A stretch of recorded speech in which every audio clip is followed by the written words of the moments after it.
Hey guys, Anthony, 4B4Ds. I've got a whole heap of information, questions and answers to questions and feedback and reviews in this. First thing is how to drive. Here you go.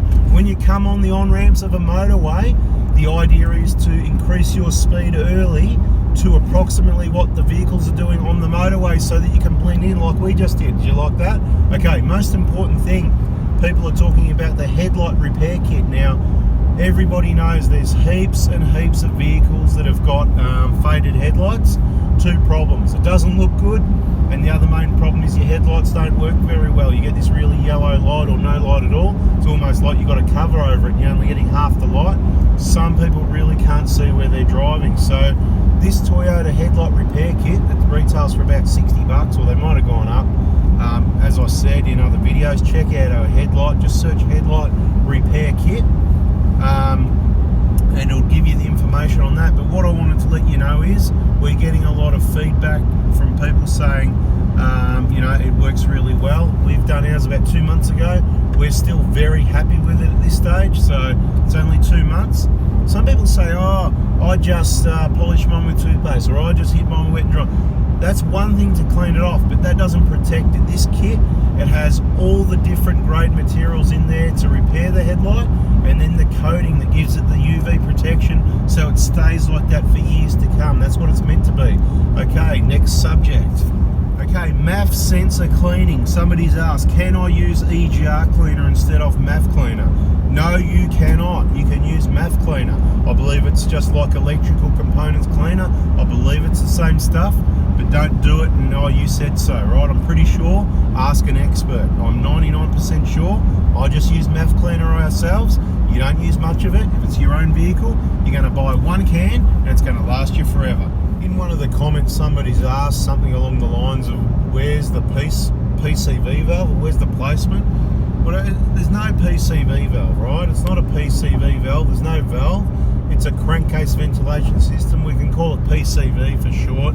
It's not very positive. That's more of a petrol engine, but it's still a crankcase ventilation. So PCV, we know what we're talking about, but there's no valve there, okay? So there's no valve. It's as simple as that. Okay, so somebody's listening a little bit, but not completely. They've gone and got their Dobinsons wherever, probably not from me. So that means they probably didn't watch and listen to the suspension playlist. It's called Suspension Information on our channel playlists. Because if you listen to it, you'd probably get it off me, but if you don't, that's fine. But if you listen to it, you would learn a few things, and one of them I clearly explain. If you're thinking, or somebody's told you, or you're dealing with someone that says how tight the spring's compressed on the strut makes a difference, you're talking to the wrong people. So one guy's talking about, oh, I set the seat to 213 and then he set the seat to 226. Well, that's just the seat height. It might make a difference when you compress it on the strut, but once you put it on the vehicle, the only thing that's making compression on the spring is the spring to the weight of the vehicle, right? Because when you drop it down, what you've compressed in there makes no difference, because it's more compressed when the vehicle hits the ground. Think about it. The top hat is mounted on the vehicle. Unless you put it on the ground and it doesn't compress anymore, okay, that's the only time I'm wrong. If you compress it that much, you drop, or you've got a long spring, a hard spring, you drop it on the ground and it goes boom, and there's no compression, okay, then it matters. But then you've got a complete wrong setup. So please watch the suspension information playlist. Otherwise, you're going to end up making the wrong moves, wrong setups, wrong springs, wrong information, and right questions like that make no sense. 213 is for the Prado, 226 is for the Hilux. Please watch the suspension playlist. Butterby. Somebody says, hey Anthony, great info. I'm just saying somebody because I don't know if people want me to name them or not. Let me know in the comments.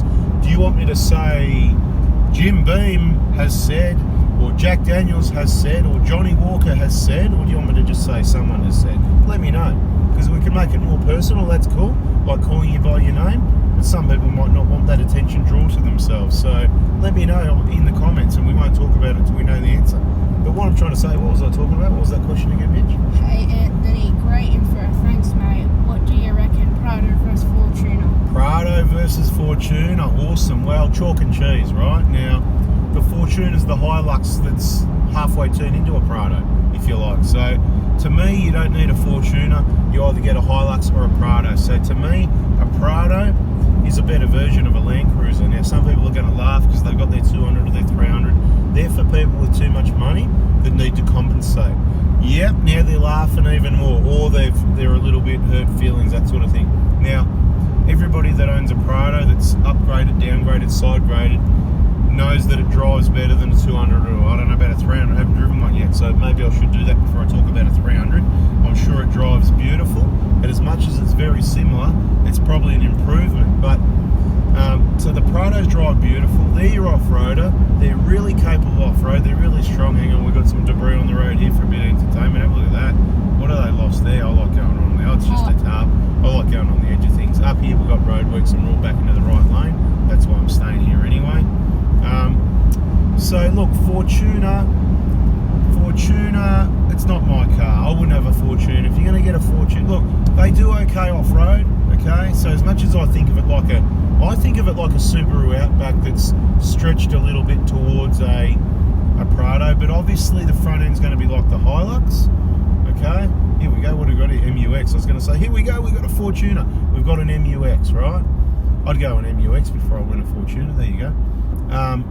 Again, it's more of a four-wheel drive than the Fortuner, so that's the level I'd put it at. I'd go, you may as well get a Hilux or a Prado. So Prado's the answer. Prado's an awesome four-wheel drive, luxury, comfortable vehicle, reliable. It's a Toyota. Fortuner, it's just not on my radar at all. But each to their own. Everybody's different. You may like that. You might prefer the Hilux Dash, but you want the wagon style. So, but of course it's narrower. You've got that. If you've got the same wheelbase, which I'd imagine it would have, right? Am I wrong here? I don't know. I don't know much about Fortuners. I don't work on them. Hey, have they got leaf springs in the back? I don't know. But if you want, I don't know what the wheelbase is, but the problem with the Hilux is it is difficult to park in the shopping centre car park compared to a Prado.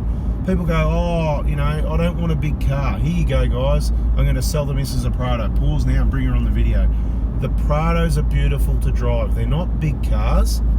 They're beautiful. They're easy to park in the car park. They've got a nice short wheelbase. 4.85 is how long they are. They fit in your 6-metre garage really well. You get a Hilux in there, and I'd imagine the Fortuner could be a bit longer than the Prado, but I don't know. You know, just get the Prado, okay? And if you want a Hilux, get the Hilux. If you want a Fortuner, get a Fortuner. Now I'm waffling, right, Mitch? So okay, sorry, people overseas. There's some people asking about buying parts, injector kits. We've only got the capacity to be able to service Australia. We struggle with that. So anyone, anywhere in Australia, we can send out any of our usual parts kits. Check out our playlist, How to Buy My Kits or something like that it's called. Check out the Inject the Information playlist. If you're overseas, I'm sorry, I just can't do it. But thanks for watching, stay tuned, plenty of education. Right, somebody's asked, do I recommend using EGR cleaning spray?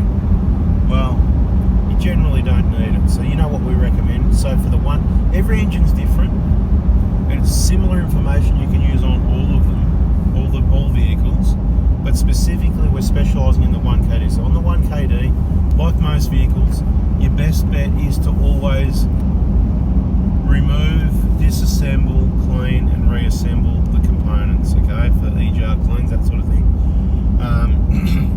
If you've cleaned it, you could regularly do a maintenance, and I'd be talking about no more than 10,000 Ks, because it's going to build up too much and it's not going to do anything if it's more than that. So you could buy a car new and spray intake cleaner at every 10,000 K service before you do the oil change. I've talked about why before the oil change in other videos. I'm not going to go into that now. So you could do that. But if you're if you've done your big clean, most people, they've put that plate in that reduces the flow, solves the problem. You don't need to do anything else. But mate, if you've got Christmas holidays, if you've got holidays and you want to work on the car, you love tinkering, you can certainly keep it clean and do it. You know, you can take the intercooler off, you can take the throttle body off, run it with that off. It'll be a bit noisy and all that, but that's all right. You can just gently spray it in there and clean the EGR valve again. It'll go down through the intake. It'll clean the back of the valve, clean everything a little bit. It'll help, of course. Yes, it will. It will help. And so you can do that if you like, but be very careful. Make sure the engine's running, and only spray small amounts at a time in bursts, because you can't compress fluids. We don't want you to hydro lock your engine and bend rods, do damage to your engine. type thing. You get my drift? So be very careful, make sure you know what you're doing, and then you won't hurt the engine. It might help, but generally I would suggest it's a waste of time. Alright, somebody's asked, is there a way to get rid of the seatbelt beep on a 2020 Hilux? Look, scan tool, okay? So the newer the vehicle's got, it's mainly done with a scan tool, so each vehicle varies. Sometimes there's a procedure like the older Hilux, that's how you can do it, that's why we did the video on that. For all the newer vehicles than that, and the Prados and stuff, you got to have a full workshop diagnostic scan tool. Things like the Vidant 400 probably won't, it won't do it, doesn't do it on a 2022 Prado. We've got another Vidant model there, so you might want to subscribe, turn the bell on, so you don't miss that review. It's about a $900 scan tool. It might do a lot more than the 400, we're not sure yet. We're going to do a genuine test and review of the product and let you know what we think of it, and if it's worth twice as much as the one that's, what's the other one? How much is that? About 403. I've even forgot how much it was, so there you go. Let me know in the comments how much the Vidant, I think it's the i400, how much that is. I think we've got, I think it's the 900 or whatever. The next model, I forgot the model number and the price. I think it was about $900 worth. Anyway, guys, thanks for listening. I hope that's answered some questions for you. We're on Christmas holiday break soon, so we're going to be skipping a few days on videos. We're going to have a few short ones, a few long ones, a few different to usual. We're going to run out of videos on purpose because we're having a bit of a break from videos. We're doing it like this, yeah, like when we're driving, we're going to go through. There's a lot of questions there. There's going to be a lot of interesting answers, and there could be a bit of entertainment. So I hope you subscribe, turn the bell on, keep watching.